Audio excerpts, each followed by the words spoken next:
que es muy importante. De hecho, cuando hablamos de enfermedades hematológicas, tenemos que decir que hay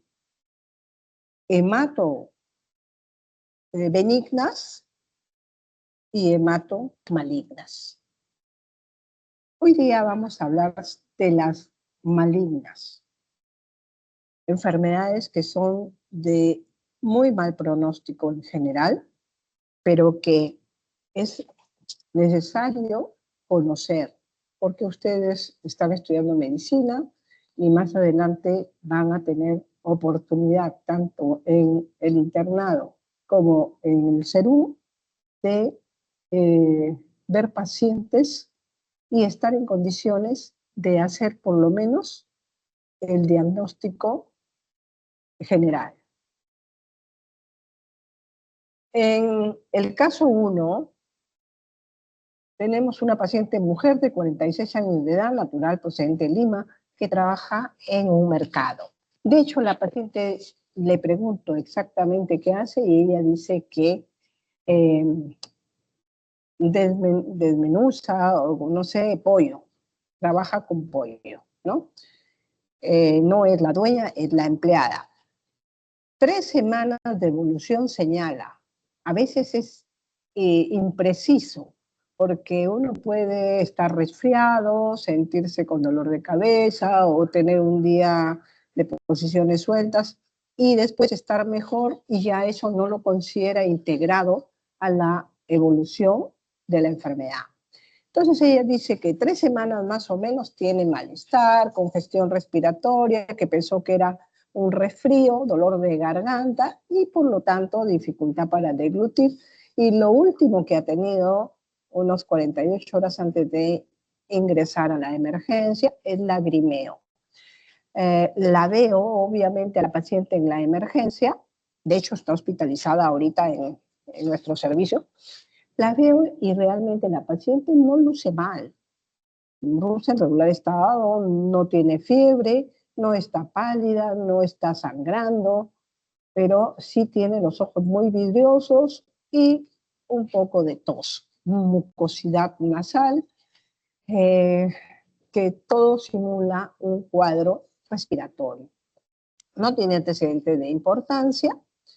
De todas maneras, por todo ese cuadro que ya un resfrío de 3 semanas ya pues a cualquiera le molesta mucho, habiendo tomado paracetamol, infusiones y qué sé yo. Entonces en emergencia le hacen un hemograma y se encuentra que tiene 8 gramos de hemoglobina, 8 gramos por decilitro. Los leucocitos están en 190.400, tiene células inmaduras y plaquetas 80.000. Ese es el informe. Entonces ustedes desde ahí deberían ya alertarse de qué cosa es 8 de hemoglobina, 80.000 plaquetas. ¿Eso es normal? Es la primera pregunta. 190.000 leucocitos. ¿Eso es normal? Presencia de células inmaduras, no les está diciendo que son células tumorales ni nada, solo células inmaduras. ¿Eso es normal? No es normal. En el examen físico, como ya les dije, no tenía mayor cosa. Pásame la que sigue. Y con esto, ustedes dirían, ¿es solamente una anemia ferropénica? O sea, una anemia que le falta fierro. ¿Tiene sentido? No tiene sentido, porque ¿qué tiene que ser los 190.000 leucocitos con que tenga 8 de hemoglobina? No tiene nada que ver para decir que es ferropénica. O sea, una deficiencia de fierro no te da 190.000 leucocitos, así que lo descartas. ¿Será una anemia megaloblástica? La anemia megaloblástica se caracteriza, ya van a ver en las clases de anemias carenciales, que más bien tiene baja la hemoglobina, baja las plaquetas, bajo los leucocitos. Entonces, no encaja. Y si hablamos de mielodisplasia, ¿podría encajar? Hay mielodisplasia. Mielodisplasia quiere decir una disfunción de la médula ósea. Por lo tanto, puede ser que las plaquetas estén disminuidas, que la hemoglobina esté disminuida, que los leucocitos estén disminuidos. Y si es que vemos que los leucocitos están tan elevados, ya no es una displasia leve, podría ser una displasia que se está convirtiendo en algo maligno. Pero con 190.000 también puedo pensar que de repente es una neoplasia mieloproliferativa, ¿no? Entonces, todo eso derivado de la displasia. ¿Podría pensar que es una aplasia medular? ¿Alguno que me quiera decir si podría ser una aplasia medular? ¿Qué quiere decir aplasia medular? Significa que no tiene células en la médula ósea, por lo tanto, este paciente tiene 190.000 leucocitos, es imposible que sea una aplasia medular. Que sea una leucemia aguda, tiene todo para ser una leucemia aguda, principalmente los leucocitos. Antes la definición de leucemia era una hiperleucocitosis. A la actualidad puede haber leucemia aleucémica, o sea, con leucocitos bajos. Puede haber pancitopenia que simule una aplasia medular y sin embargo ser una leucemia aguda. Podrá ser un linfoma. Generalmente los linfomas muestran otras características que ya vamos a ver en otra clase antes de leucemizarse. Un linfoma puede convertirse también en una leucemia y se llamaría un linfoma leucemizado. Entonces, pásame la siguiente. ¿Qué voy a hacer? Tengo que hacer un plan de trabajo. Ya pensé y dije, no corresponde a ninguna de esas más que a la que dice leucemia aguda, a todas estas posibilidades. Entonces yo le voy a pedir en mi plan de trabajo pruebas hematológicas completas, voy a pedir hepáticas y renales porque quiero ver cómo está el estado funcional de esta señora, un perfil de coagulación para ver si también voy a tener soporte, pruebas virales, todas estas pruebas que vamos a pedir, electrolitos, DHL, PCR, velocidad de sedimentación, incluso cultivos porque está con un proceso infeccioso. Me van a ayudar a ver si la paciente está fit, o sea, si es que está en un estado adecuado para enfrentar algún tipo de tratamiento. También le voy a hacer imágenes porque está con un proceso respiratorio, yo no sé si puede convertirse en un proceso neumónico de cualquier etiología, viral, bacteriano, micótico. Y le voy a hacer ya dirigido a la especialidad y al diagnóstico que yo estoy presumiendo, un aspirado de médula ósea con su inmunofenotipo, citogenética y panel molecular. Entonces, con esto yo voy a ver la morfología de las células con el aspirado de médula ósea. Con el inmunofenotipo voy a ver qué características tiene, si son tipo linfoide, mieloide, mixta, etc. La citogenética y el panel molecular nos va a proporcionar el pronóstico, porque nos va a decir qué tan graves son las mutaciones que tiene, si es que se detectan de bajo riesgo, de alto riesgo, frecuencia, etc. Y con eso yo voy a obtener un pronóstico, cuánto tiempo, si va a responder bien al tratamiento, cuánto tiempo va a vivir el paciente, qué tratamiento debería darle, etc. La que sigue.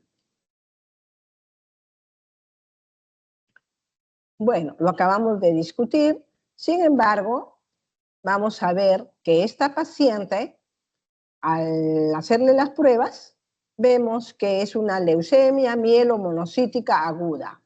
No hay datos sobre la citogenética y el panel molecular. Una, porque demoran más la citogenética por bandeo, demora mientras que se cultiva y crecen las células y luego se examinan los cromosomas. Y el panel molecular, lamentablemente ahora mismo no tenemos los reactivos y los pacientes pueden hacerlo en forma particular si es que tienen los medios económicos. Le ha salido el proceso respiratorio por un virus incisional.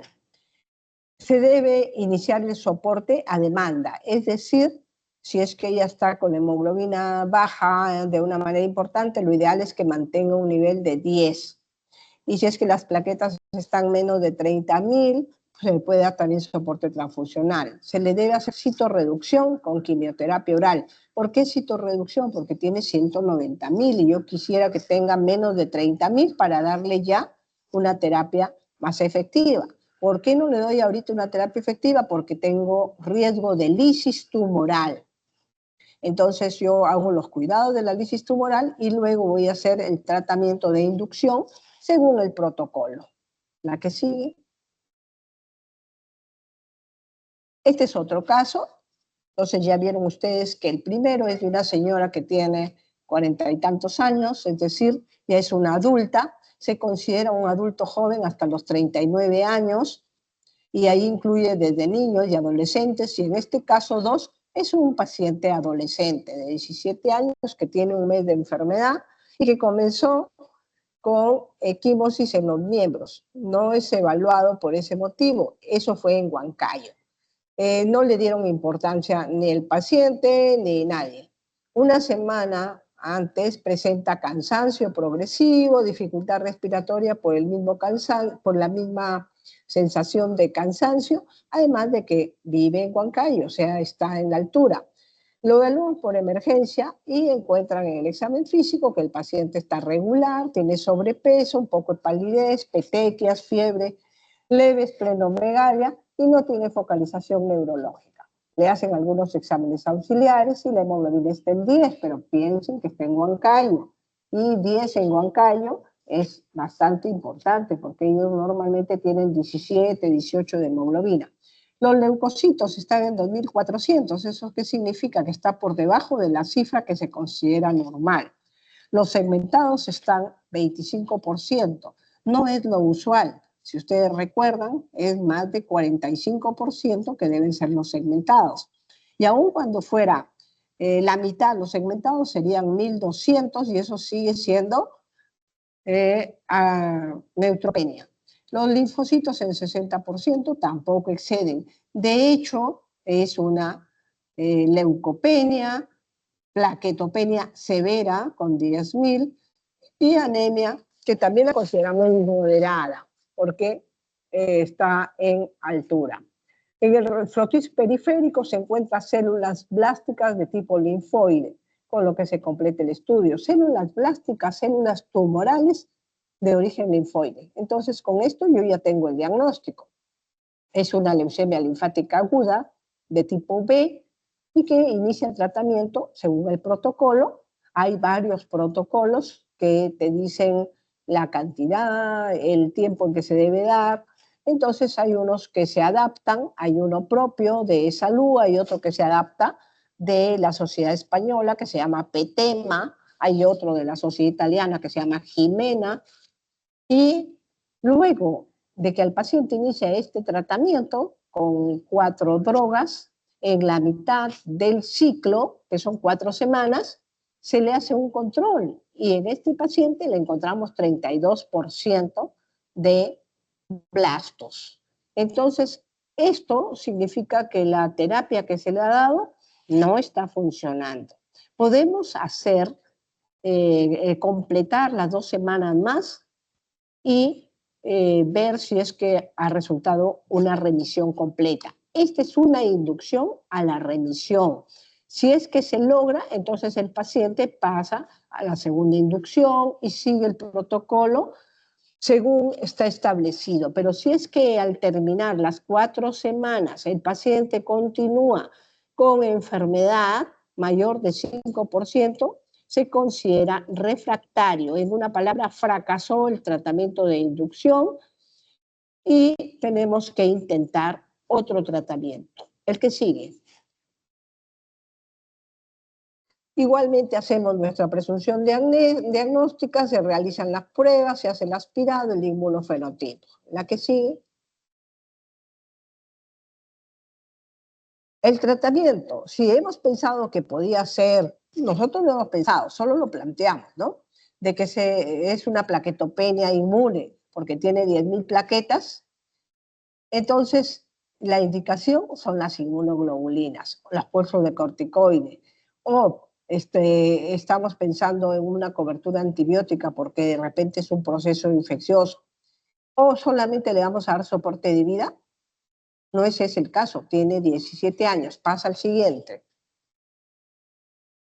El paciente anterior tiene 17 años, por lo tanto, tiene derecho a un estudio y a la oportunidad de un buen tratamiento. Entonces, el paciente está hospitalizado. Ahora en la práctica, si es que todavía está hospitalizado, los van a tener que conocer a estos pacientes. Vamos a ver que el paciente está terminando hoy día su última dosis según el protocolo y aparentemente ha mejorado. Digo aparentemente porque clínicamente y por el hemograma no está muy desfasado. Sin embargo, dentro de 10 días por lo menos se le tiene que hacer su control de médula y ahí vamos a ver si es que hizo una revisión completa o el paciente permanece con la enfermedad, con lo cual lo consideramos refractario y tenemos que pasar a otro tipo de protocolo. Y bueno, acá tenemos otro paciente que también lo tenemos hospitalizado, que ha llegado pues hace menos de una semana, a ver cuándo ha entrado, el viernes ha entrado. Tiene 54 años, es hijo único, tenía una enfermedad de 15 días de evolución, malestar, diaforesis, fiebre, ansioso, le dolía el abdomen, tenía una sensación de peso en el hipocondrio izquierdo, muy ansioso. Esta falta de aire probablemente era por la ansiedad. Y también tenía la historia de que hacía sudoración nocturna y tenía hepatosplenomegalia importante. La que sigue. Se le hace un hemograma y se encuentra que tiene 16 de hemoglobina. A ver, piensen, ¿qué se les ocurre? 16 de hemoglobina está muy bien, ¿no es cierto? Sí, está muy bien. Pero vemos que los leucocitos están en 115.000, están súper altos. Y las plaquetas 160.000, eso es normal. Entonces tenemos normal hemoglobina, normal las plaquetas, pero los leucocitos súper altos. Y además tiene precursores, eso podría llamarse una reacción leucoplástica. Pero tenemos que hacer el examen de pruebas hepáticas, renales, electrolitos, que son normales. Se hace una ecografía abdominal y se ve que tiene visceromegalia, sobre todo esplenomegalia. En el aspirado de médula ósea, que es parte del protocolo, se ve que es hipercelular y tiene 10% de blastos. 10% de blastos es muy poquito para diagnosticar una leucemia aguda. Tiene que ser 20% cuando es una leucemia de novo y 30% cuando es una leucemia aguda secundaria. La serie eritroide y la megacariocítica más bien están elevadas, por eso es que ustedes ven la hemoglobina y las plaquetas normales. Se le ve la citogenética y tiene una alteración que se llama translocación del 922. Y eso se llama cromosoma Filadelfia. Pasen la que sigue. Es una neoplasia mieloproliferativa crónica, Filadelfia positivo.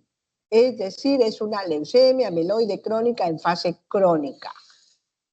Va a iniciar un tratamiento mielosupresor con hidroxiuria para bajar esa cifra y ya cuando esté más o menos en 30.000 ya vamos a ver. Entonces, respuesta clínica, hematológica, va una buena respuesta. Inicia imatinib, no tolera bien, se le cambia a segunda generación con otro inhibidor de la tirosina quinasa, logra la remisión después de 15 meses. Entonces, desde entonces el paciente sigue recibiendo la medicina y está en observación. La que sigue. Y vamos a dejarlo ahí, sigue para comenzar con la parte teórica y ya está. Entonces, las leucemias son enfermedades malignas que comienzan en la célula madre hematopoyética. ¿Y cuál es la característica? Que proliferan, es una enfermedad neoplásica proliferativa clonal descontrolada. se pierde la capacidad de la diferenciación celular. Entonces ya no hay el orden de que primero hay un mieloblasto, luego un promielocito, luego un mielocito, luego un metamielocito, un abastonado, un neutrófilo normal. No hay eso, se perdió. Y entonces es como que se quedó estancado en algún nivel y de repente se queda solamente en los promielocitos y ya no diferencia. Ya no se diferencia, por lo tanto estamos en problemas porque la célula normal madura es la que responde a las infecciones, al ambiente, es la que nos defiende. Disrupción de la hematopoiesis normal, porque ya la hemoglobina, las plaquetas tampoco funcionan igual, y hay disminución de la inmunidad, por lo que les estoy diciendo, de que no hay la diferenciación. La que sigue. La leucemia linfoblástica, ¿no? La leucemia mieloide aguda, son enfermedades de las células precursoras, mientras que la leucemia mieloide crónica es neoplasia proliferativa crónica, es decir, es diferente su comportamiento, su origen. Se le llama crónica porque justamente se la pasa mucho tiempo, inclusive asintomática. Y la leucemia linfocítica crónica, que son neoplasias B, de células B maduras, y se considera una misma entidad con el linfoma linfocítico. Una curiosidad es la leucemia híbrida, que significa que es bifenotípica, o sea que es mieloide y linfoide a la vez. La que sigue. Vas a ir pasando, Jan, ¿no? Entonces, para que tengan una idea, ¿qué número de incidencia ocupa en el mundo la leucemia? Más o menos el 9 o el 10 puesto. El primer puesto se lo lleva la neoplasia de mama y de próstata. Luego ya vienen los digestivos. En el séptimo lugar se encuentra el linfoma, séptimo, octavo, y de ahí recién viene el mieloma o la leucemia. Principalmente se agrupan todas las leucemias, agudas y crónicas. Estados Unidos, por ejemplo, tiene muchas cosas malas, pero una que tal vez no sea tan mala es que hacen muy bien sus estadísticas y hacen las estadísticas de todo el mundo. Siempre hay un sesgo, pero en el 22 se estimaron que habían más de 500,000 de casos nuevos de leucemias en todo el mundo.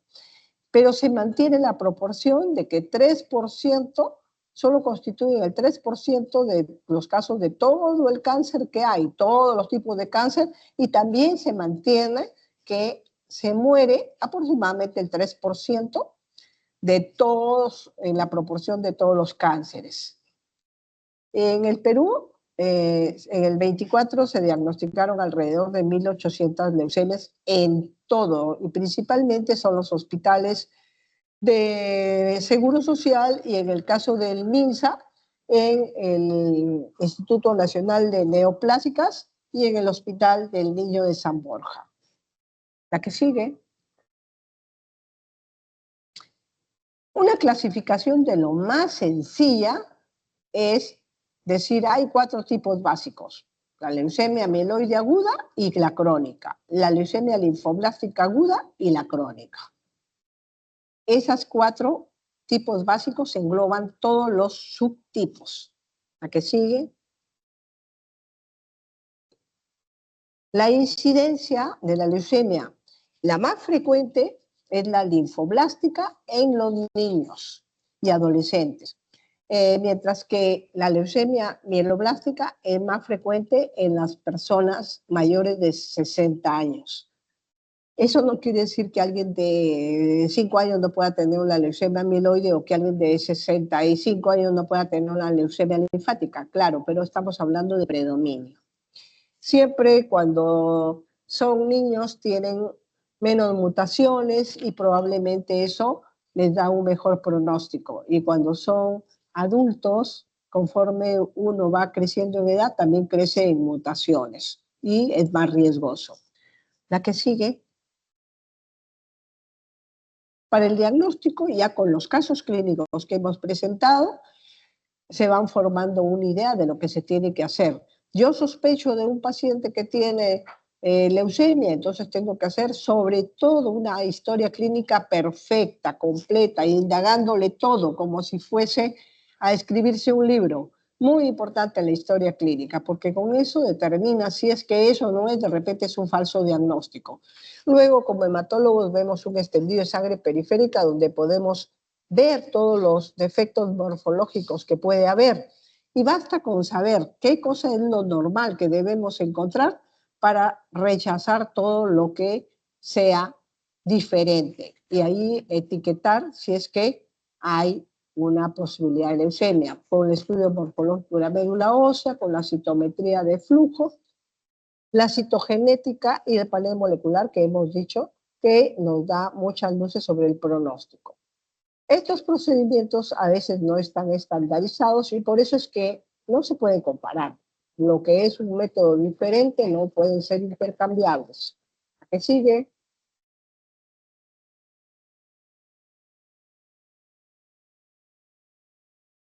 Este diagnóstico, para que sea confiable, se debe hacer en un centro especializado que tenga toda la tecnología para el buen diagnóstico y para poder hacer una referencia en el caso de tratarse de un hospital de menor nivel. Y cuando uno a veces comienza cualquier diagnóstico, por ejemplo, va una paciente a un consultorio porque a cualquiera, va a trauma, y le dice al doctor que le duele, qué sé yo, el tobillo, pero que además está pálida y que menstrua mucho, entonces el doctor traumatólogo, aparte de verle el tobillo, decide que es una anemia ferropénica y también le da un tratamiento con suplemento de hierro, pero él no sabe cómo darlo, a qué hora, la dosis, ni nada, sin embargo, lo da. Eso también se conoce como intrusismo. Pero además al paciente le han complicado porque le generan gastos innecesarios en una enfermedad que de repente no es la que están diagnosticando. Y en el caso de que sea la leucemia, es una enfermedad que normalmente es de altísimo costo. Todas las neoplasias. ¿Sí?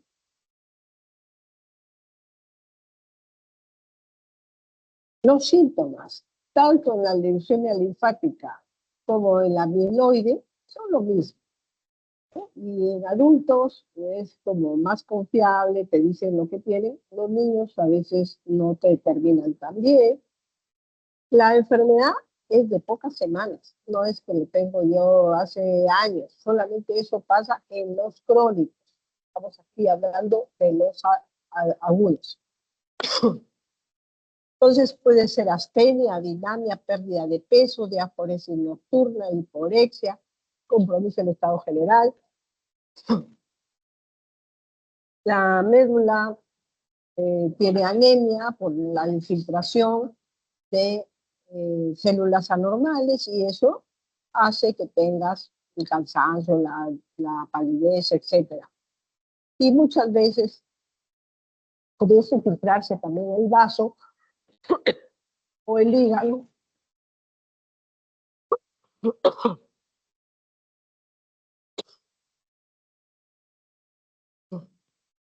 Perdón.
Disculpen, es que estoy un poco resfriada.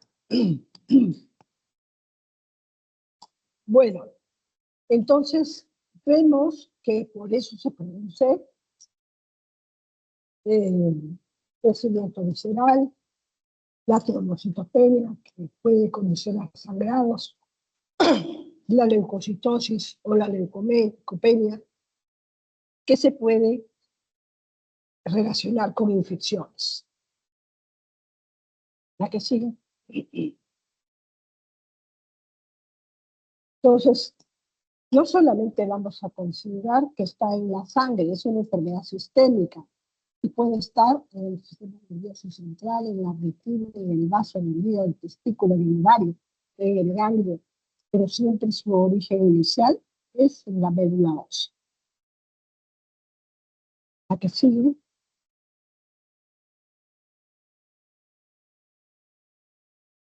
¿Cómo es un linfocito? Un linfocito puede ser de células B y de células T. El 85% son células B y 15% son T o NK. Y en ambos casos puede haber las mutaciones que van a terminar en un clon leucémico. Lo que sigue. De hecho, es importante saber si es una leucemia tipo B. Y dentro del tipo B hay subtipos B. Y si es del tipo T, también hay subtipos, porque el tratamiento puede ser algo diferente y también el pronóstico. En general, las T son de peor pronóstico que las B y afortunadamente son en menor cantidad. Algunas alteraciones genéticas específicas que nos van a conceder un pronóstico estándar o un mal pronóstico. Por ejemplo, a la cabeza tiene la transmisión de 22, que es lo que podemos decir, que puede haber tanto en la leucemia linfática como en la leucemia mieloide. Cuando es en la leucemia linfática, puede ser de nuevo y su peso molecular sería 190. Mientras que cuando es secundaria, el peso molecular va a ser 210.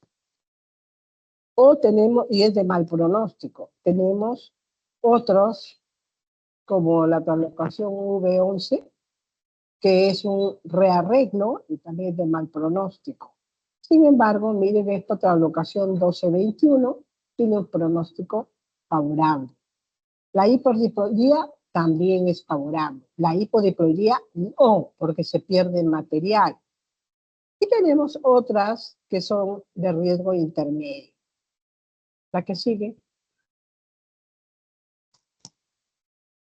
Los pacientes que tienen leucemia, hemos dicho que tienen plaquetopenia, anemia, por lo tanto van a requerir soporte de hemoterapia, tanto preventivo como soporte durante la terapia. Pacientes que tienen 10.000 plaquetas tienen alto riesgo de tener sangrado, sobre todo nos interesa el sangrado del sistema nervioso central.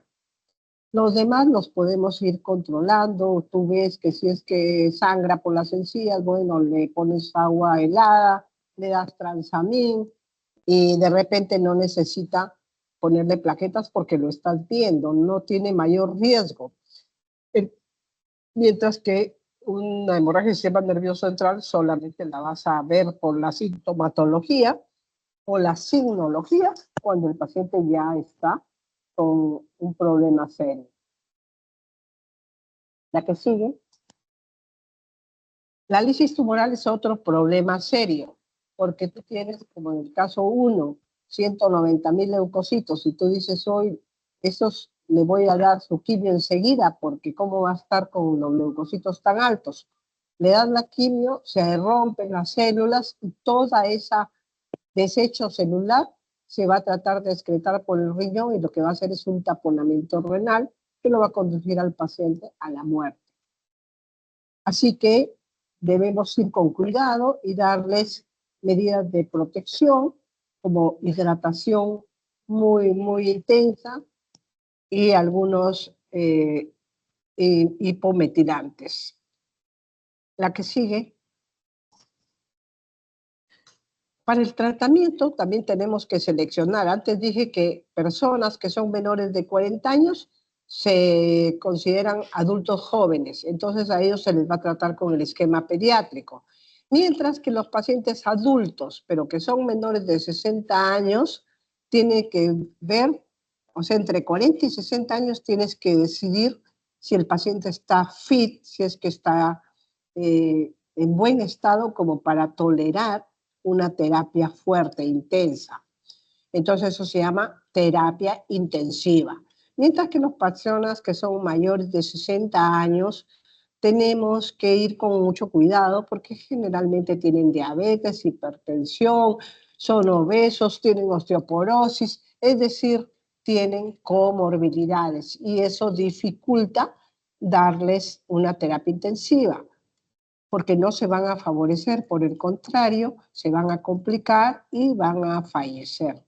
De hecho, esta es una enfermedad con alta mortalidad, pero podrías tú hacer un tratamiento que prolongue un poco la vida con calidad. El esquema de inducción básico incluye 4 drogas, dije antes, y esos son vincristina, daunorubicina, asparaginasa y prednisona.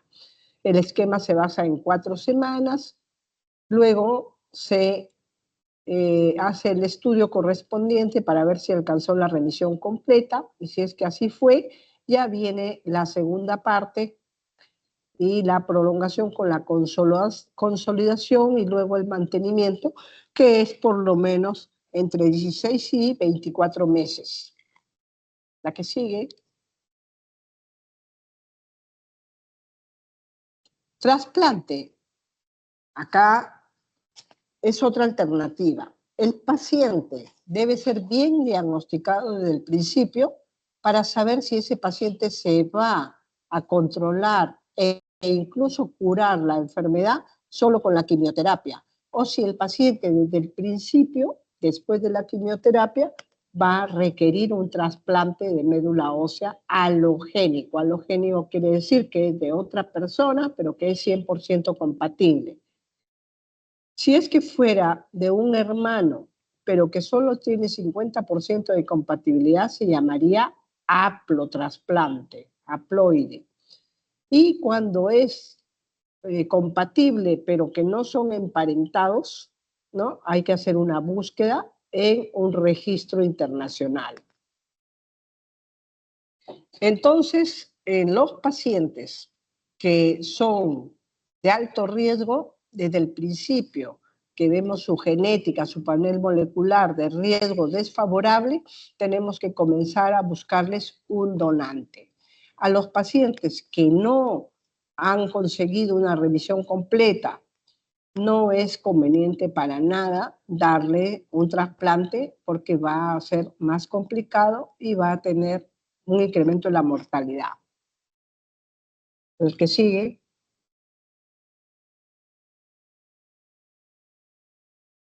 Entonces acá justamente están las indicaciones. En aquellos pacientes que tienen enfermedad refractaria a la inducción, se considera de alto riesgo. Que tiene una primera recaída y que luego logran remisión completa, se considera alto riesgo. Entonces, a estos pacientes es a los que al hacer una remisión completa deben ir de todas maneras a un trasplante. ¿Al que sigue? Los que tienen leucemia Filadelfia positivo 190, de todas maneras se les debe adicionar un tratamiento con estas medicinas que se llaman inhibidores de la tirosina quinasa, imatinib o dasatinib. Entonces, con esto los pacientes pueden negativizar el Filadelfia y hacer remisión completa, pero se consideran desde el principio de alto riesgo, por lo tanto, hay que iniciar la búsqueda de un donante inmediatamente que han comenzado la inducción, porque en la consolidación número 2 ya se le tiene que hacer el trasplante y con eso intentar que el paciente tenga una supervivencia libre de enfermedad a largo plazo. No sabemos si es que se puede curar. Algunas veces, después de los 5 años, podemos decir ya el paciente está curado porque no necesita ningún tipo de tratamiento y todos sus controles han salido negativos y nunca ha recaído después del trasplante. De lo contrario, pues puede recaer y hay que comenzar de nuevo. La que sigue.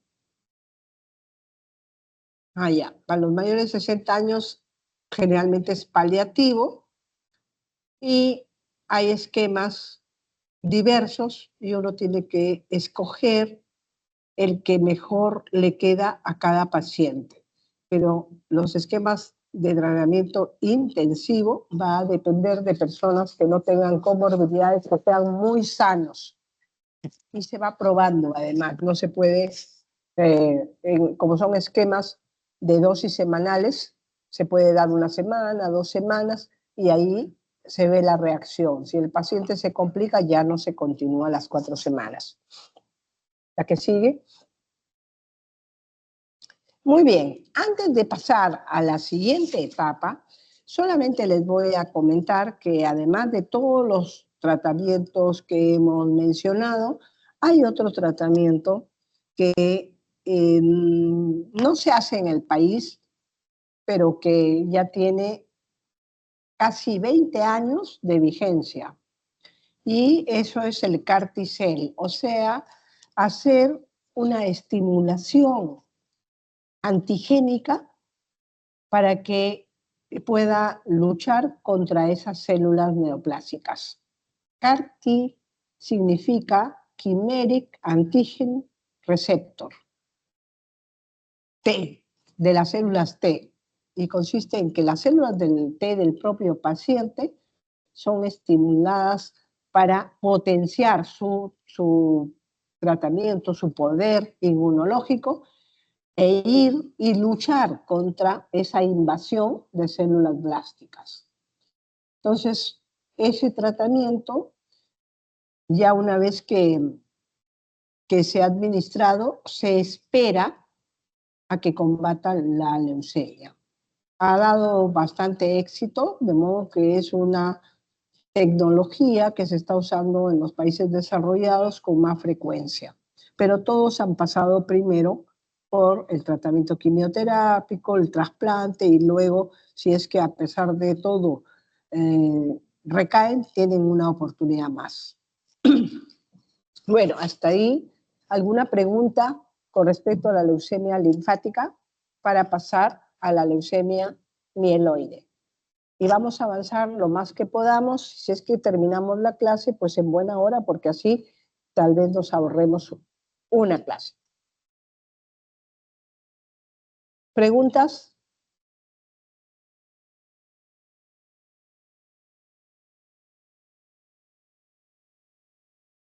¿Todo está claro? Además tienen la presentación para que la repasen. Ya, Sí, doctora. ¿seguimos? ¿Seguimos entonces? Sí, doctora, me puedo seguir. Muy bien. Entonces vamos a hacer ahora la leucemia mieloide aguda, que ya va a ser más fácil porque al final las leucemias todas se diagnostican de la misma manera. Lo que varía es el tratamiento, porque el pronóstico no es igual. La leucemia mieloide aguda, de hecho, si la anterior sonaba fea, esta es peor. De hecho, es una enfermedad muy, muy aguda, muy intensa. Tiene varios subtipos. Hay un subtipo que se llama promielocítico, que si bien es cierto, es el que puede evolucionar a curación, también es cierto que cuando recién se presenta te puede matar en 1 hora por las características de hemorragia. Bueno, entonces,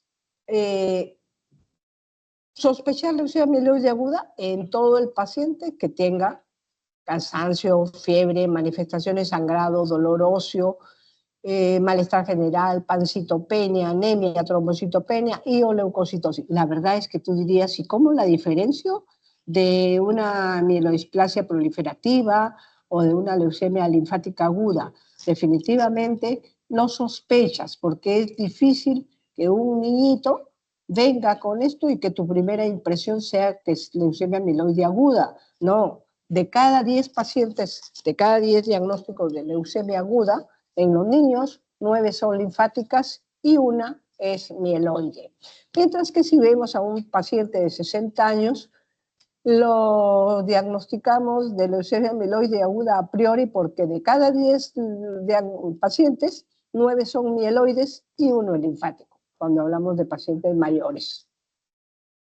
Luego de eso vamos a confirmar el diagnóstico y vamos a clasificar a la enfermedad. Y puede ser lo mismo, el frotis, el aspirado, los estudios morfológicos, la citometría de flujo, la citogenética y los panel molecular.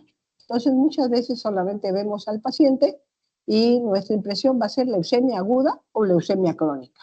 Y luego vamos a determinar qué tipo de leucemia es ya con los exámenes auxiliares. Entonces nuestra impresión clínica es una y luego los subtipos ya es con los exámenes auxiliares. ¿La que sigue?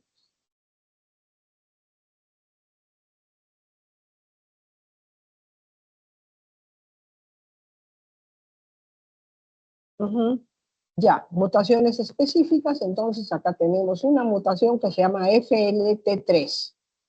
Esta se encuentra como en el 30% de todos los casos de la leucemia mieloide aguda. Esta puede ser una mutada o no mutada. Cuando es mutada tiene un mejor pronóstico que cuando es no mutada. Además tenemos otros marcadores como el NPM1, el CEPA, el MLL, que ya hemos visto que no son de buen pronóstico, ¿no? Entonces, el hecho de tener estos marcadores nos obliga o nos condiciona a ser más intensos en el tratamiento. Pero ojo, intensos de acuerdo a la característica del paciente. Porque si es un paciente que está venido a menos, más bien con la terapia vamos a terminar de complicarlo y el paciente va a ser de repente una buena respuesta al tratamiento contra la leucemia, pero se va a morir por las complicaciones. Entonces, nosotros lo que no queremos es que el paciente se muera. Por lo tanto, lo evaluamos bien y le damos un tratamiento conservador para que se recupere un poco, esté más fuerte y pueda en una segunda instancia recibir un tratamiento un poco más intenso que le permita tener una mejor sobrevida. La que sigue. En los pacientes que tienen leucemia amiloide aguda que no es promielocítica, miren cómo lo diferencia, es como si fuera una entidad aparte. Las leucemias tienen unas clasificaciones que son morfológicas y otras que son genéticas por el número de alteraciones mutacionales que tiene. Mientras que la que es morfológica solamente te habla de eso y dice estas son células pequeñas, estas son células medianas, estas son células grandes, estas. Entonces cuando hablas de la leucemia amiloide aguda, tú dices la M3, hay M0, M1, M2, M3, M4, M5, M6 y M7, que significa todas las variedades de la serie mieloide, y que la promielocítica es la M3. Y cuando uno ve que es una promielocítica, tiene sus propias características y un tratamiento también diferente. Por eso es que dice, esta es una LMA no promielocítica. Entonces, la inducción en estos pacientes, inducción se va a realizar con dos tipos de quimioterapia. Una que se llama antracíclicos, con la expresión de daunorubicina, doxorubicina, adriamicina, idarubicina, es decir, todos terminan en rubicina. Estos son muy, muy aplaciantes, o sea que es fuerte el tratamiento. Son los que hacen que enseguida se caiga el pelo, que tenga náuseas el paciente, que no quiera comer nada, etc. Y la citarabina. La citarabina, que se da en una dosis que puede ser entre 100 a 200 miligramos por metro cuadrado. De hecho, yo prefiero dar 100 porque el paciente se complica menos y da bastante buen resultado. 200 miligramos es como una terapia más intensa, pero el paciente se complica. Ahora, cuando tú lo das de una manera endovenosa, en bolo, versus que lo das en infusión continua, también cambia el efecto. Cuando es una infusión continua, es más prolongado, no es tan alto el pico, es una meseta, pero mantenida. Mientras que cuando lo das en bolo, hace un pico y luego se baja totalmente. Este régimen de dos drogas en terapia intensa diaria se llama 7x3, porque le das 7 días de citarabina y 3 días de daunorubicina. Y eso es tan intenso que el paciente se queda plásico de 15 a 18 días. Y uno ahí después tiene que esperar la recuperación. Si es que el paciente se recupera bien después del 15º día, lo más probable es que haya sido exitosa el tratamiento.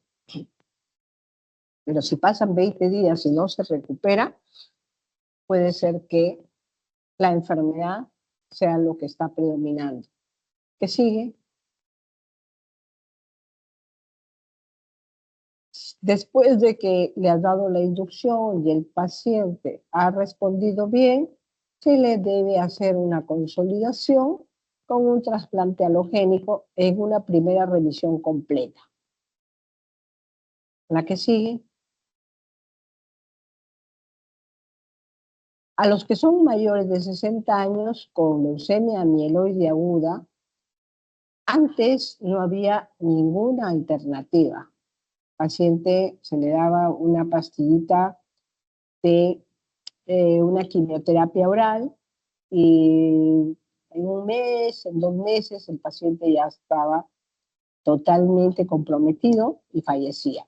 Pero afortunadamente salió un medicamento para la mielodisplasia de tipo riesgo intermedio o riesgo alto, y eso ha servido también para los pacientes que tienen más de 60 años y leucemia aguda. De hecho, tengo un paciente que tiene 76 años. Lo comenzó el tratamiento a los 72. Vino el paciente de 72 años con leucemia amiloide aguda, no premielocítica, y se le dio azacitidina, que es una terapia paliativa hasta cierto punto. Y han pasado 4 años y el paciente sigue en remisión completa. Hizo remisión completa al mes y estaba viviendo 4 años. Ese paciente antes no hubiera vivido ni 1 año con las terapias, ya sea endovenosa como citarabina en dosis bajas, tioguanina en vía oral, hidroxicarbanida, es decir, diferentes quimioterápicos que son de mantenimiento, no de terapia intensiva. Entonces, la recomendación es que se le da azacitidina en forma continua hasta que pierdan la respuesta. Como le digo, nuestra experiencia solamente es de alrededor de 4 o 5 años en que el paciente está todavía en buen estado. Después pueden recaer o algunos pacientes abandonan el tratamiento y luego la enfermedad vuelve. Por eso le digo, esto no tiene carácter curativo de nada. La que sigue, ¿no? Entonces, la azacitidina en los pacientes mayores de 60 como tratamiento con intención paliativa, no con intención curativa. En los pacientes, además, tienen generalmente 20 a 30% de gastos en la médula ósea, pero sí que también están estables. Pacientes que están infectados y todo, no se les puede iniciar. Pacientes que sean cardiópatas o con insuficiencia hepática, tampoco, porque tiene su toxicidad entre sus efectos adversos. ¿A qué sigue? Y aquí está esta vedette que es tal vez lo más recomendable. cuando uno sabe reconocer la enfermedad a tiempo y cuando el paciente rápidamente acude al centro de salud. Los pacientes que tienen leucemia promielocítica aguda se caracterizan porque comienzan con un síndrome hemorragíparo. Son pacientes que están bien totalmente y de pronto comienzan a tener equimosis por todo el cuerpo. Y a las horas nomás ya están sangrando por la nariz, por boca, tienen facilidad para hacer hemorragia, hacen hemorragia conjuntival, etc. En ese momento rápidamente debería acudir a un centro de salud y en el centro de salud reconocer que es una enfermedad aguda y pasarlo al centro especializado donde se le puede salvar la vida solo con una medicina que se llama ATRA, ¿no? Que quiere decir All Trans Retinoic Acid, ATRA. Este ATRA evita el sangrado y el paciente se estabiliza.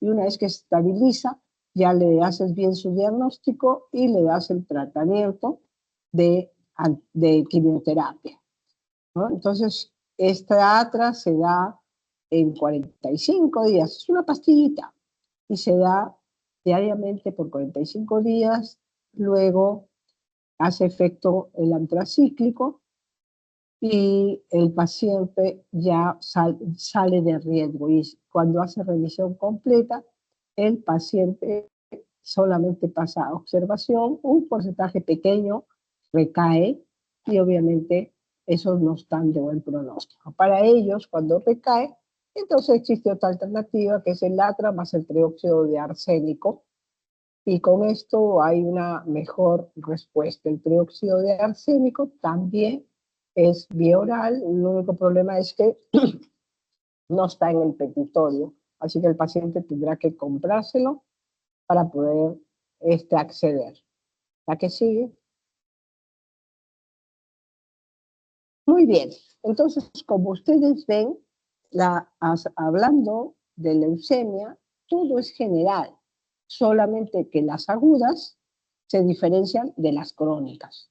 Y las agudas tienes que identificar fehacientemente si es linfoide o si es mieloide, porque si no lo haces así, corres el riesgo de dar un tratamiento equivocado, un tratamiento inadecuado, y no responde el paciente por ese motivo.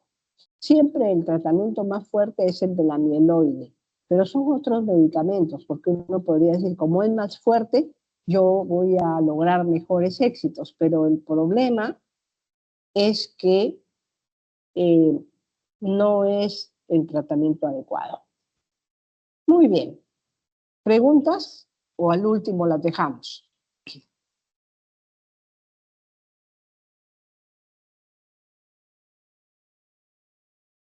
¿Ningún comentario?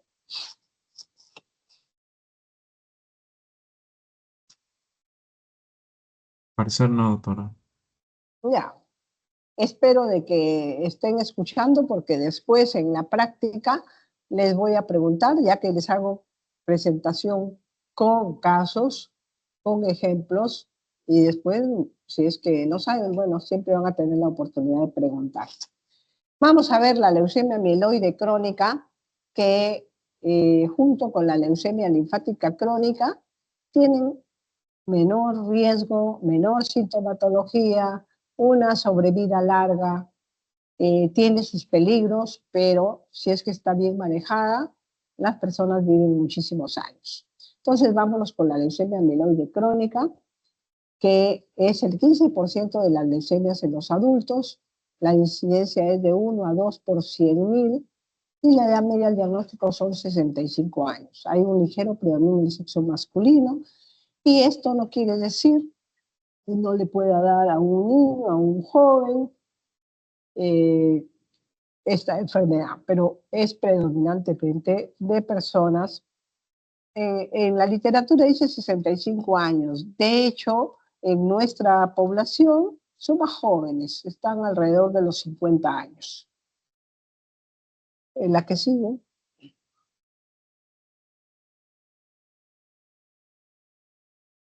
anterior, ya está. Entonces acá viene la parte interesante. Igualito es una proliferación clonal, las células progenitoras pluripotenciales que son alteradas por una alteración, son alteradas por una translocación. Esta translocación es entre el cromosoma 9 y el cromosoma 22. Es decir, una fracción del cromosoma 9 pasa al cromosoma 22. Y el 22 le da algo al 9. Entonces esto se llama una translocación recíproca, así como los aranceles recíprocos. Resulta la formación del cromosoma Filadelfia. Esta translocación es la fusión del gen BCR del cromosoma 22 y el gen ABL que está en el cromosoma 9. Por eso es que se llama Q11, Q24. ¿No? Entonces, es una mutación conocida y cuando se hace la seguidilla para el peso molecular, tiene que ser 210. La leucemia amiloide crónica es 210. La leucemia linfática aguda, Filadelfia positivo, es 190. Y también hay una entidad que se llama leucemia neutrofílica crónica, que tiene un peso de 230 y que es extremadamente rara, afortunadamente. ¿A qué sigue? Los síntomas, igualito que cualquier leucemia. Yo no puedo diferenciar por la clínica la leucemia, solo la sospecho por asociación.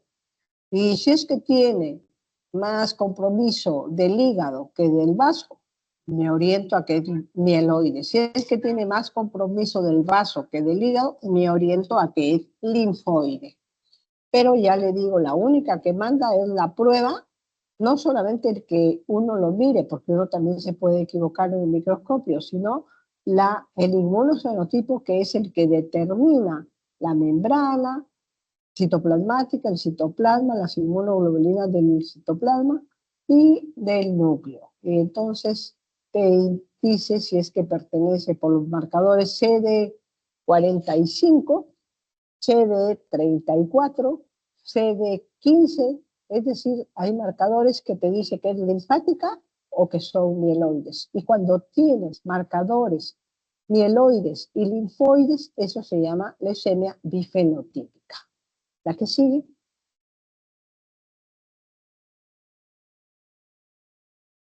Quiero decirles que muchas personas no son diagnosticadas de esta enfermedad en un primer estadio, porque son personas asintomáticas y que pueden pasársela un año sin hacerse ningún examen, ningún estudio. Nosotros no acostumbramos a hacer controles estrictos cada 6 meses, cada año. Estoy sana, pero me quiero hacer mi control. Es un poco raro. Se hace a veces, más que nada, cuando están en un trabajo y es como obligatorio hacerse un control. De lo contrario, las personas voluntariamente no van a un médico y le dicen, a ver, hazme mi hemograma, mis exámenes bioquímicos, hazme un examen de imágenes, hazme un examen completo, un chequeo, como dicen. Sí lo hacen, pero difícilmente, ¿no? O sea, lo hacen cuando son personas mayores, cuando tienen algún tipo de seguro, cuando el trabajo les obliga. Entonces, esta enfermedad puede pasar desapercibida hasta que llega a un punto en que de casualidad encuentran que tiene leucocitosis o de casualidad la enfermedad avanza casi a la parte crónica acelerada, porque tiene 3 fases, la crónica, la acelerada y la blástica. Cuando está en el confín de lo que es acelerado, el paciente puede tener síntomas. La historia clínica vuelve a ser nuestra principal aliada, nuestra herramienta. Y el examen físico, les digo, en que ustedes van a ver principalmente si hay visceromegalia, el tamaño del vaso sumamente grande, a diferencia de lo que les dije antes, que la leucemia mieloide aguda tenía el hígado más grande y en el caso de la linfática aguda el vaso. En el caso de la leucemia mieloide crónica y la linfática crónica, lo que crece es el vaso. porque maneja una gran cantidad de células por un tiempo largo, de modo que hipertrofia es el tamaño del vaso. El hemograma con un diferencial donde vamos a encontrar que hay muchos precursores de tipo mieloide. No solamente hay segmentados, sino que hay abastonados, juveniles, que también se les llama metamielocitos, e incluso puede haber células plásticas, pero en 1 o 2%. Se le debe hacer un mielograma, una biopsia, y el cariotipo en la médula ósea. También hay otros métodos como el FISH para las presentaciones que son atípicas y el PCR o la reacción en cadena de polimerasa para observar la mutación de PCR-ABL. Es decir,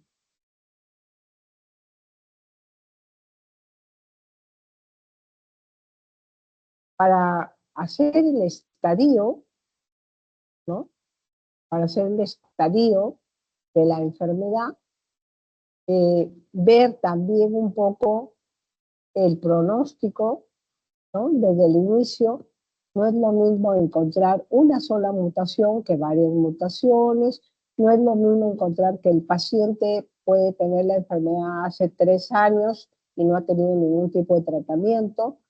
De hecho, hay una división en esta enfermedad que se llama antes del ITK, después del ITK. ITK significa inhibidores de la tirosina quinasa. Antes del ITK recibían quimioterapia y los pacientes tenían bien marcadas las fases. Entonces decía fase crónica, 3 años y medio, fase acelerada, 1 año, fase blástica de 3 meses a 6 meses y el paciente moría. 5 años era lo máximo que podía vivir un paciente con este diagnóstico. Y podía morir, por supuesto, antes, porque tú no sabías cuando lo recibías que ya había tenido la enfermedad en la forma crónica por lo menos hacía 3 años, o sea que ya solamente le quedaba volverse acelerada y se moría en 1 año y medio, 2 años. Y tú decías, pero si estos viven 5 años, claro, desde el que se comienza la enfermedad, pero no desde que se diagnostica. Pero con el advenimiento de otros medicamentos, esta historia ha cambiado. Hay diferentes escalas, la escala de Sokal, la escala de Hasford y la escala de Eutos. Son 3 escalas para ver el pronóstico de la enfermedad y que tiene mucho que ver ahí el recuento de las plaquetas. La que sigue.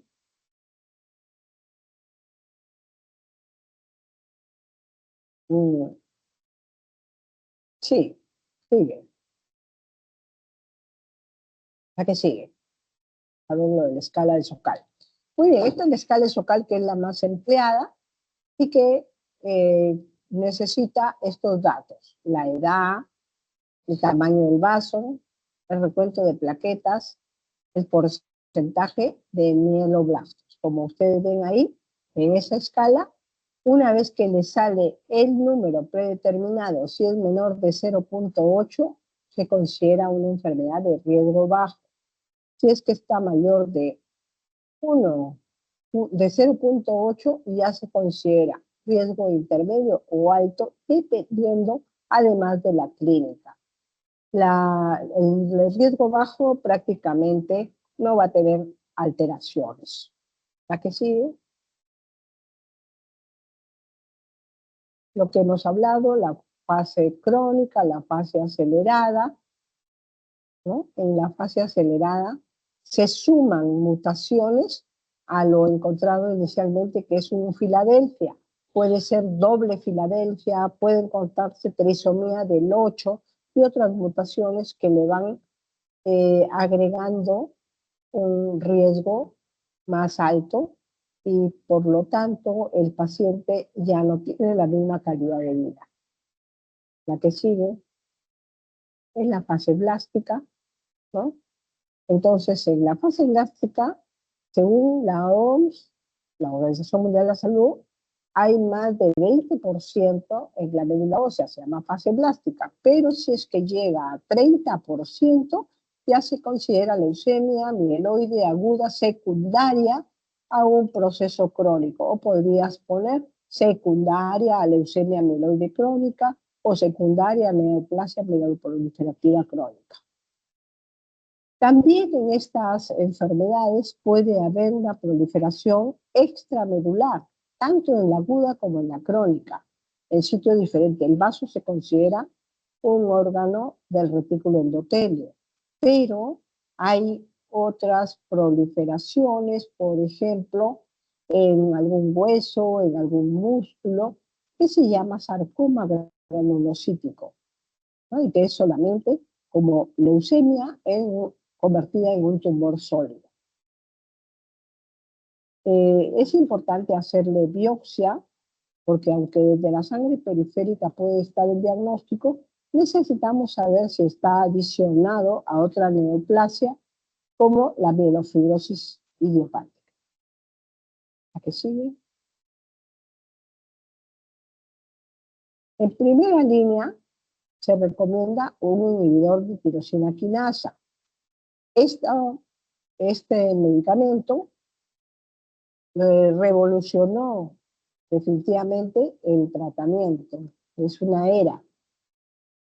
Y hace que la enfermedad se controle totalmente en aquellos que tienen una mutación que es sensible al medicamento y que puede ser que permanezca en remisión completa por 5 años, con lo cual después se decide retirar el medicamento. Pasa a la siguiente.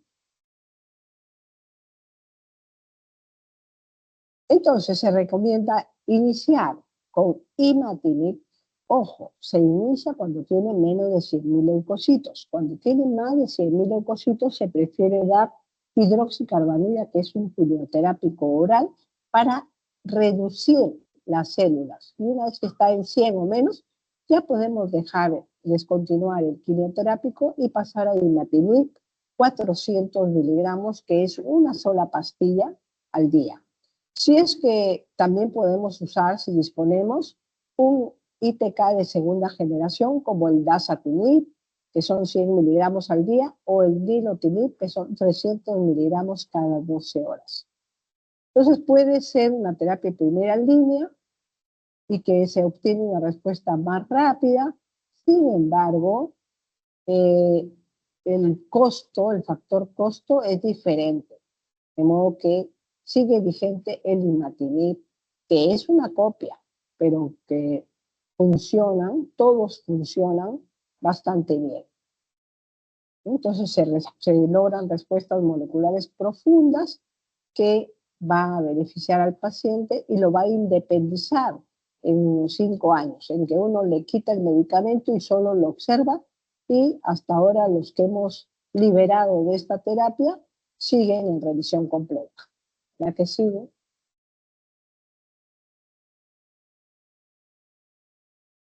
Yang. Algunos hicieron estudios de, ¿será mejor darle 600? ¿Será mejor darle 800 para que más rápido logre la remisión?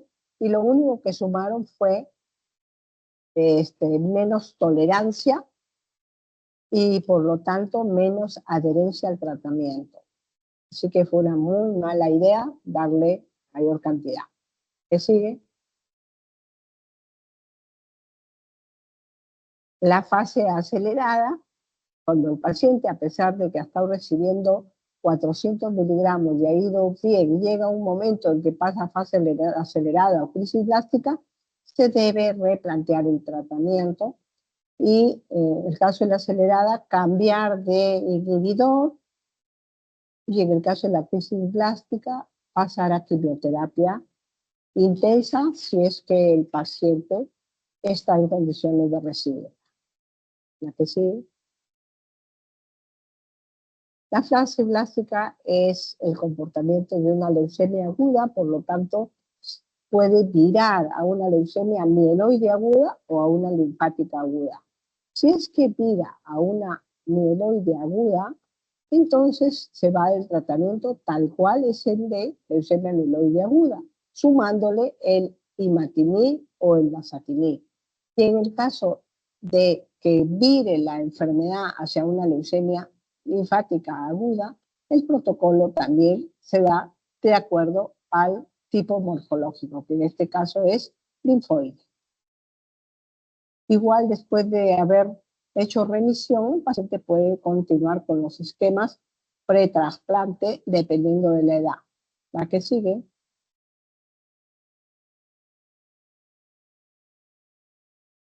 En estos pacientes se debe hacer una valoración, ¿no? Una valoración de las mutaciones que tienen para ver si es que van a tener una supervivencia grande o pequeña. Si es que los pacientes tienen factores que indiquen que no van a vivir mucho tiempo, entonces se debe plantear un trasplante alogénico, porque tiene mayor relevancia. Si es que el paciente está con una buena evolución, la opción es no trasplante, ya que esto aumenta la morbimortalidad. El que sigue. Los ITK son de primera generación, el imatinib que fue el que inició, y si es que no se tolera o no se consigue la remisión en el término entre 6 y 9 meses, entonces uno puede cambiar de ITK. Y la segunda generación se llaman nilotinib, dasatinib, ponatinib. La primera generación se llama imatinib. La que sigue.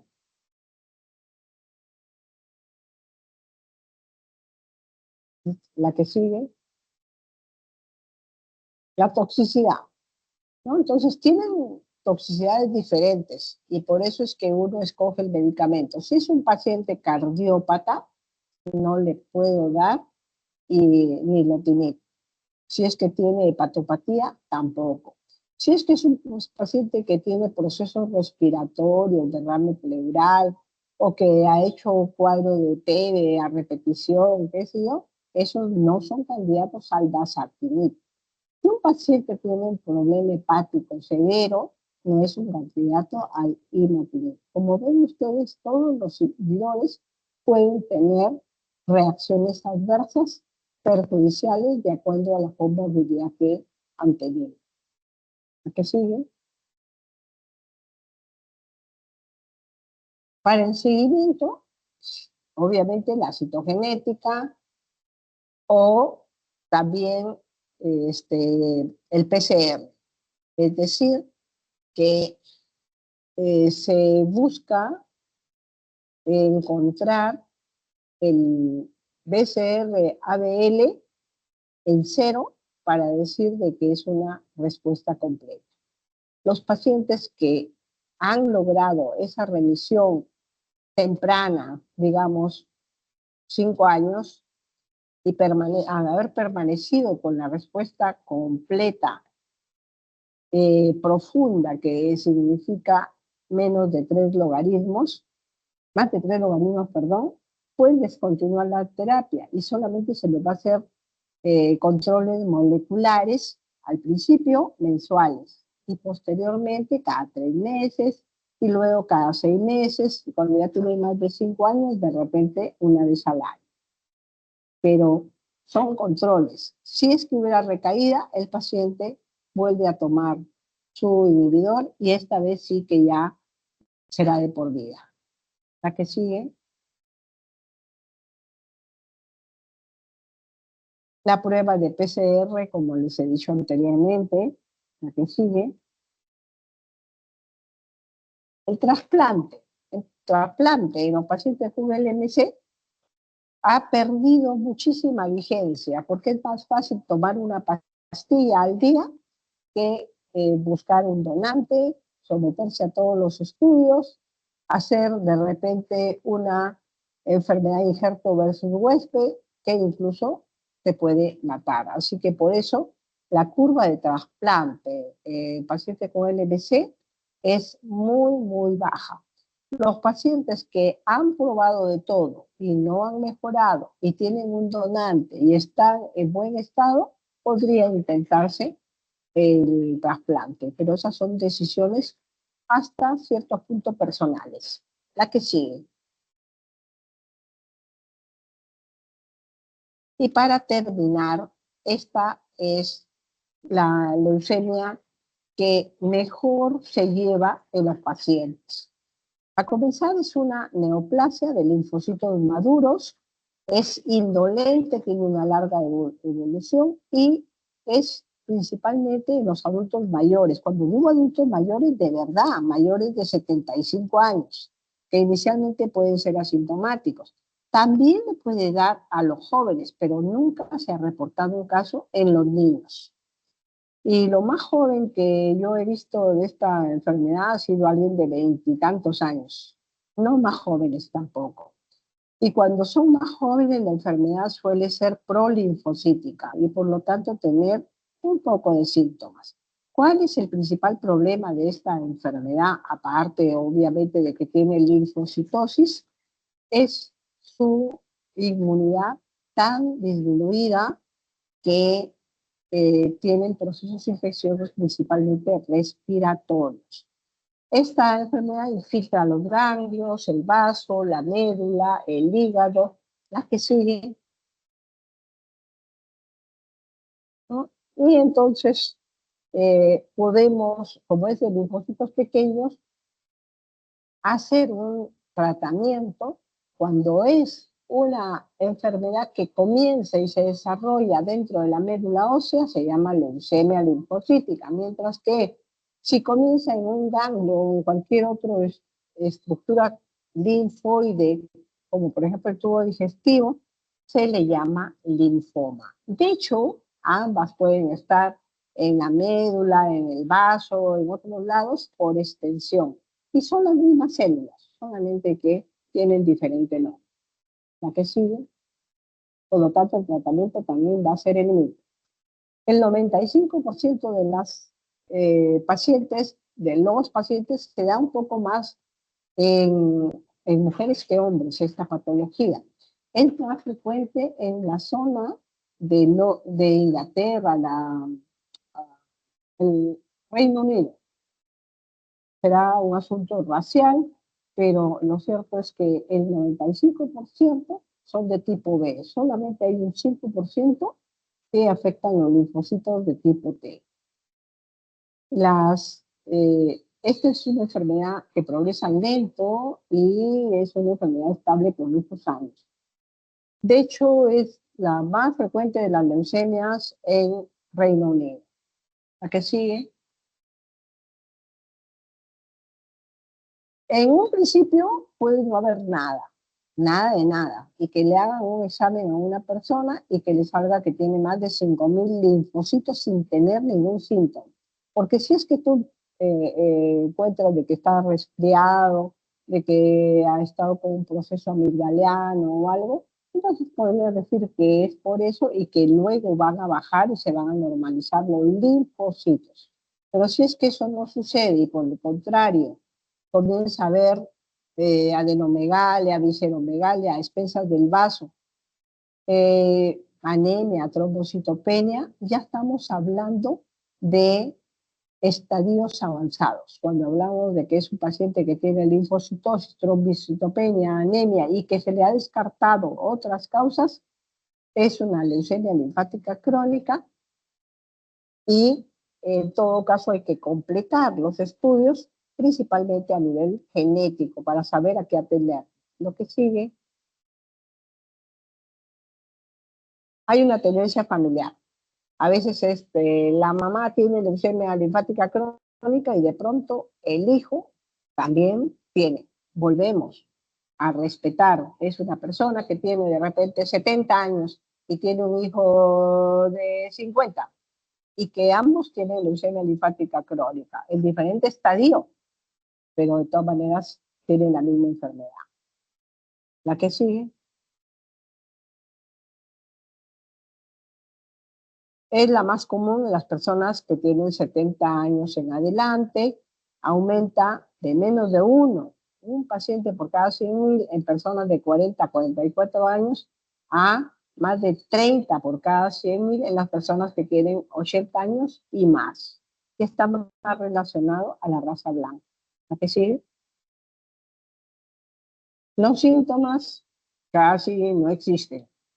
Más que nada pueden tener un proceso respiratorio que no se cura y se le hacen las pruebas y se encuentra de que es una LLC. La que sigue. Para el diagnóstico, linfocitosis. Y cuando hay trombocitopenia o anemias, que no son porque le falta fierro o porque tiene otro tipo de proceso, sino que es un proceso de tipo inmune, en ambos casos, eso se considera un estadio avanzado. Pero cuando es un estadio avanzado, igual el paciente, desde que comienza su enfermedad hasta que termina, pueden pasar 20 años. Entonces, cuando el paciente está en un estadio avanzado con trombocitopenia y anemia, realmente es, es, es, este, es una enfermedad relacionada. En el examen de la médula ósea se deben hacer diferentes pruebas antes de comenzar el tratamiento para estar seguros de que es la leucemia linfática crónica y no tener efectos del tratamiento que sean nocivos en un paciente que es mayor. Si los recuentos celulares no mejoran después del tratamiento, hay que repetir la biopsia, no vaya a ser que hayamos equivocado el diagnóstico. ¿Qué sigue? Se hace inmunofenotipificación para estar más seguro, se miden las inmunoglobulinas para ver de que haya o no una adecuada protección contra infecciones, ¿no? Las células de LLC no producen anticuerpos eficaces y por lo tanto hay mayor predisposición a las infecciones. ¿A qué sigue? Hay varios sistemas para hacer la estadificación. La escala de Ray-Binet son las más conocidas. También está la de la OMS o la de la Working Formulation, pero esta es la más conocida. Entonces, se considera un riesgo bajo cuando no hay una gran linfocitosis en la sangre periférica y en la médula ósea. El riesgo intermedio también se considera grado 1 y 2 cuando hay linfocitosis en la sangre y en la médula y puede o no haber adenomegalia. El riesgo esplenomegalia y o hepatomegalia. Y el riesgo alto es cuando se presenta anemia y plaquetopenia, ambos de tipo inmune. La anemia de tipo hemolítico y la plaquetopenia inmune. Es decir, que están acompañando al proceso leucémico. La que sigue. Son convenientes los cambios cromosómicos. El 50% de los pacientes que tienen LLC tienen cambios cromosómicos y se van acumulando conforme van pasando los años. He dicho antes de que se pueden demorar 20 años con esta enfermedad. Claro, y en el camino van cambiando por mayores anomalías. El 80% de los pacientes a los que se les hace hibridación in situ van a tener anomalías cromosómicas. A los que se les hace bandeo solo se les encuentra el 50%. ¿A qué sigue? ¿Cuáles son las más comunes? La delección en el brazo largo del cromosoma 13. También existe la trisomía del 12, que junto con otras anomalías confieren ya un riesgo mayor. Una sola de por sí no tiene tanto riesgo, a no ser que sea la que sigue, el compromiso. Acá tampoco está, este es del 11, 14, 6, es una enfermedad de mayor riesgo, sobre todo cuando están las tres. La que sigue, Y acá viene que esta sí es importante. Cuando las personas tienen deleciones en el brazo corto del cromosoma 17 y una deleción del gen crítico TP53, estas personas tienen mayor riesgo, no responden bien al tratamiento inicial estándar y tiene que ser un tratamiento diferenciado. Estas personas son del grupo que no responden bien al tratamiento, tienen menor tiempo de vida. La que sigue. Otras mutaciones que se ve es la inmunoglobulina pesada de la región variable, ¿no? Entonces, un 40% de los pacientes, cuando recién se diagnostican, puede que no tengan ninguna mutación por el bandeo, pero por el FISH siempre se va a encontrar una mutación. Y en el caso, por ejemplo, de la inmunoglobulina pesada, esta tiene un pronóstico más favorable definitivamente que la deleción del 11, del TP53 y del brazo corto del cromosoma 17. Todas estas cosas son para que, en conclusión, sepan de que hay cambios cromosómicos que determinan la enfermedad y su pronóstico. La que sigue. Ya hemos hablado que el TP53 es el que tiene peor pronóstico, no responde a la terapia convencional, que es el FCR. En cambio, tienen que ir a anticuerpos monoclonales dirigidos y aún así no siempre se logra erradicar.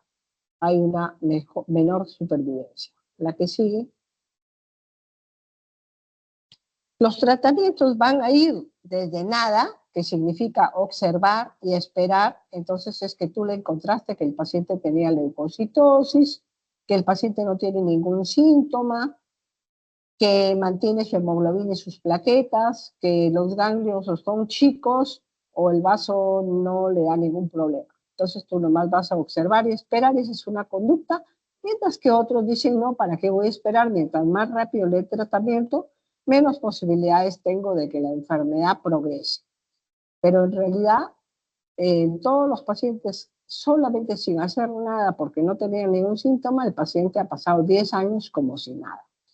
Se le puede dar monoterapia, poliquimioterapia, terapias dirigidas con anticuerpos monoclonales y se hace una estimulación de los neutrófilos mediante factores estimulantes de crecimiento de los granulocitos para mejorar la inmunidad. Los que siguen. ¿La que sigue? ¿Jan? Otras alternativas, radioterapia, esplenectomía, casi nunca se usan. Y cuando aquellos pacientes que se les ha intentado todo y tienen un TP53, mejor es un ensayo clínico. Algunos se están atreviendo a dar dosis altas de quimioterapia y un trasplante halogénico de células madre en aquellas personas que no son mayores de 50 y que tienen un donante 100% compatible. La que sigue. La quimioterapia, también hay varias armas, ¿no? Por ejemplo, el clorambucil, la ciclofosfamida, la fludarabina, bendamustina, y tienen algunos efectos secundarios que pueden ser leves a moderados. Incluyen citopenias, riesgo de infección, náuseas, vómitos, sarpullido. La que sigue.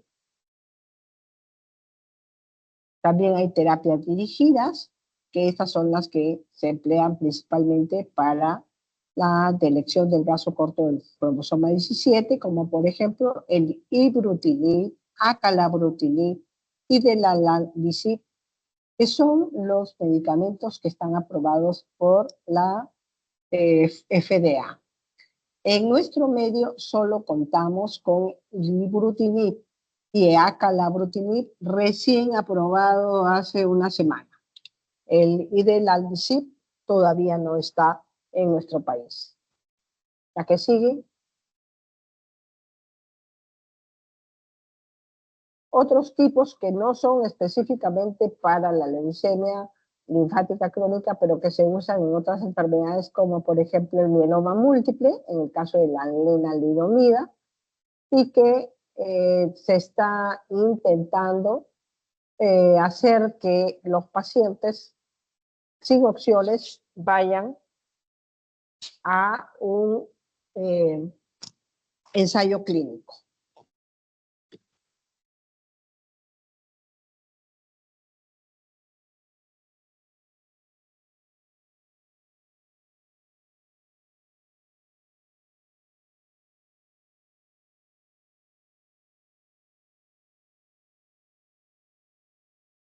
Sí.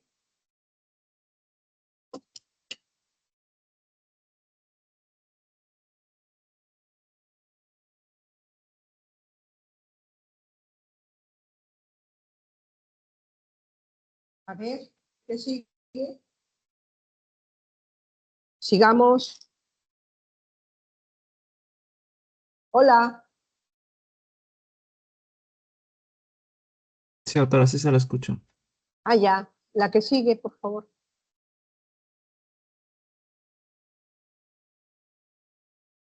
Los factores de crecimiento de granulocitos, que es, como les dije, importante para tratar de disminuir el riesgo de las infecciones.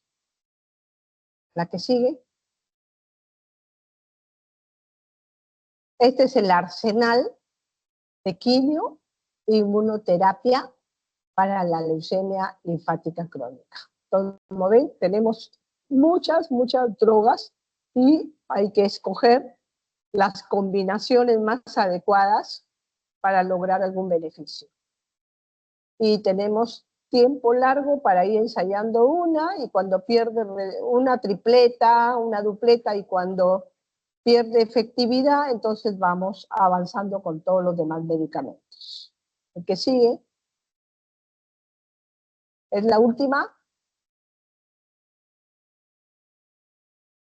Este es el esquema más estandarizado, que es la fludarabina, ciclopamida, rituximab, para los pacientes generalmente que tienen la elección del 11, que viene siendo la más frecuente. Igual hay que tener mucho cuidado. La ciclopamida puede tener complicaciones a nivel de la vejiga, porque es el sitio por donde se elimina, puede haber hematuria. La fludarabina, que hay que tener cuidado con la reactivación de las infecciones por citomegalovirus, por lo tanto hay que dar un tratamiento profiláctico con aciclovir. Y también hay complicaciones a largo plazo, como enfermedades secundarias producto de la toxicidad, como la displasia, la leucemia amiloide, que se presentan entre el 3 y el 5%, el 3 y el 10% de los pacientes. ¿A qué sigue? La transformación de Richter. Cuando el paciente hace como una agudización de la enfermedad, cosa que es bien rara, ¿no? De hecho, yo solamente le he visto en 2 o 3 pacientes de los muchos años que trabajo acá. De estas personas se pueden transformar en un linfoma agresivo. El linfoma agresivo está relacionado con un linfoma no Hodgkin, mientras que un grupo también se puede convertir en un linfoma de Hodgkin, que es de mucho mejor pronóstico. Si es que el paciente se transforma en Hodgkin o no Hodgkin, se le va a dar el tratamiento de acuerdo a el linfoma en que se han transformado. Pero ya les digo, solamente cuando es Hodgkin tiene una mejor respuesta. Cuando es no Hodgkin, el paciente fallece. La que sigue. Esto les dije que la anemia hemolítica era componente de el tipo 3 o en la escala de Wright y Binet, la anemia hemolítica de tipo inmune. está presente. Igualito los fármacos con los cuales vas a tratar son la ciclosporina, el rituximab, los corticoides. ¿A qué sigue? Muy bien. Hasta ahí, doctora. Hemos terminado. Entonces, las preguntas quedan pendientes porque tienen que repasar toda la presentación. Además que hay muchísimo material, muchísima información, y la idea es entenderlo. Yo lo puedo leer y no entenderlo. Esa es lo que tiene que hacer, interiorizar todos los conocimientos. ¿De acuerdo? De acuerdo, doctora. Muy bien, Jan. Entonces, vamos así programando nuestra siguiente clase como ya lo hemos marcado, ¿no es cierto? Ya tenemos para la próxima vez hacer linfomas, que es un poco extenso. Tal vez no tanto como esta, pero vamos a ver si lo hacemos en una o en dos clases. Y de ahí dejamos otra para ver seminarios. Está bien, ¿Listo? doctora. Ya. Listo, chicos. Listo, doctora. Hasta luego. Gracias, doctora. Muchas Buenas gracias, doctora. tardes. Doctora.